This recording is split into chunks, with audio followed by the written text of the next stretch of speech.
Hey guys, welcome sa aking channel. Kung bago ka pa lang sa aking channel, huwag mo kalimutan mag-like and subscribe, and hit mo na rin yung notification bell para updated ka sa sunod kong mga video.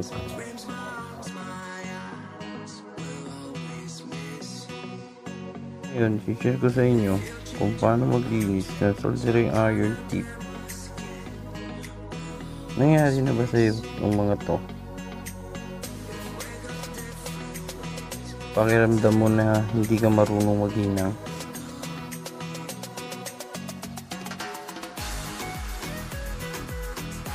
Minsan sinisisi mo na yung soldering iron dahil ayaw na gumana.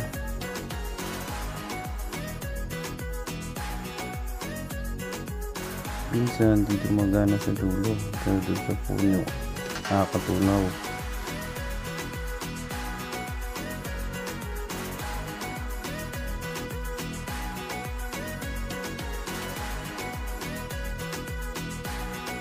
Minsan makakahinang na sa, pero ang tagal naman dumikit. Ngayon, i-share ko sa inyo ang the best na solution sa mga yan.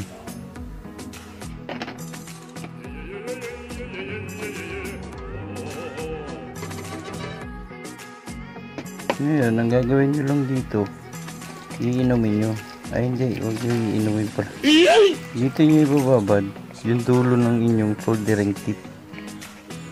Hindi yan eto, ayan lang natin siyang ibabad hanggang sa unti-unting matanggal ang dumi na nakadikit doon sa dulo ng ating solder tip.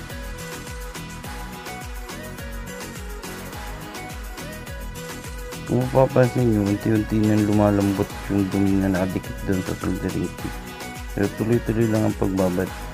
Pwede nyo rin samahan ng mga to para hindi sila malungkot.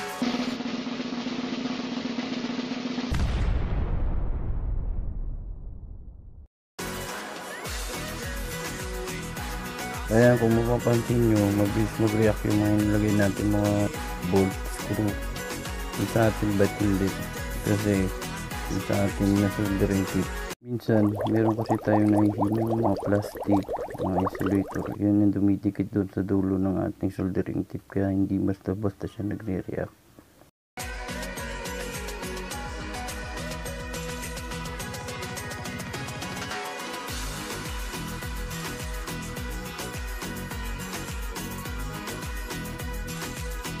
Ayan, malinis na, lumabas na yung cutter ng soldering iron.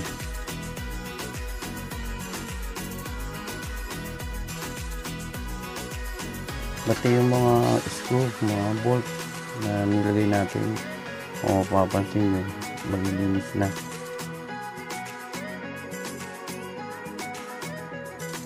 Ngayon, pwede na nating testingin. Ano mong gagawin?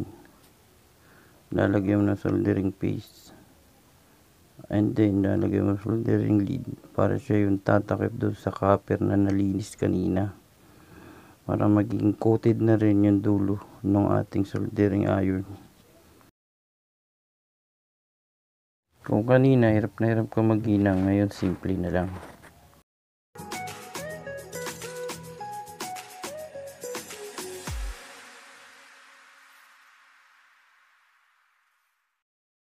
Galing no? Oh!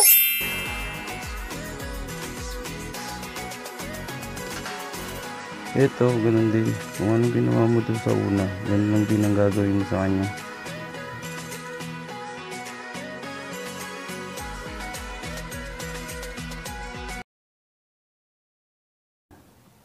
Kung kanina hindi ka makasolda sa dulo, ngayon simple na lang.